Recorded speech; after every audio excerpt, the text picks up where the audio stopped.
Here we see an example of an anterior wall myocardial infarct.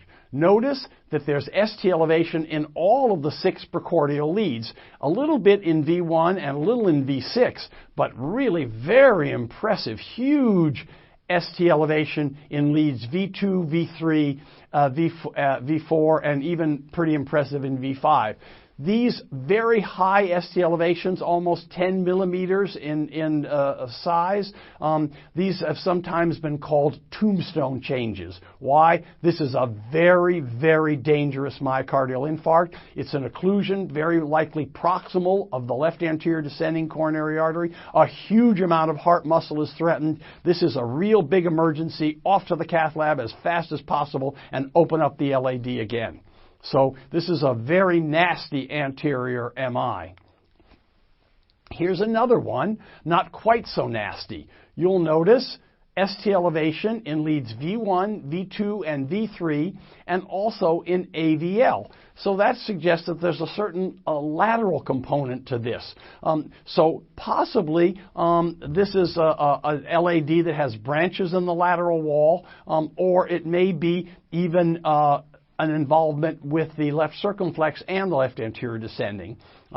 It may be that, for example, the patient had a previous narrowing of the circumflex, and when the left anterior descending goes down, there's lack of good blood flow down the circumflex as well. So in any case, this is another example of anterior MI. Also, what's of interest, notice the QRS.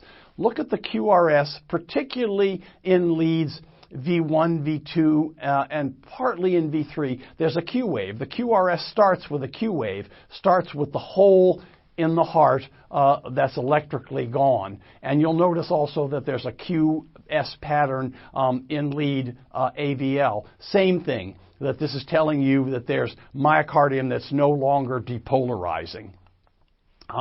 Again, we point that out. There are Q waves in leads V2, V3, and AVL. And I think if we magnified it enough, there's a little tiny Q wave also in lead V3.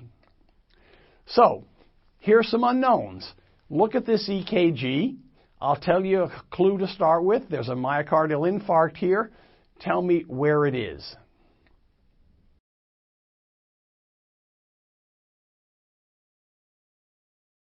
Is this an acute inferior MI? And the answer is yes. ST elevation in leads 2, 3, and AVF. Also of interest, notice right at the very beginning, there's the standardization, the box that's 10 points high, telling you that this is the right standardization for this EKG. Let's look at another one. Take a look at the next one. I'll also tell you this is an MI. You tell me where it is.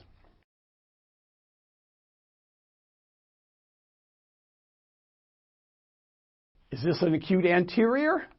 Yes. There's ST elevation in leads V2, V3, V4, and V5. So again, acute anterior, that's LAD, left anterior descending artery. Acute inferior, usually the right coronary, but can be in 10% of people the left circumflex. We see the ST elevation anteriorly.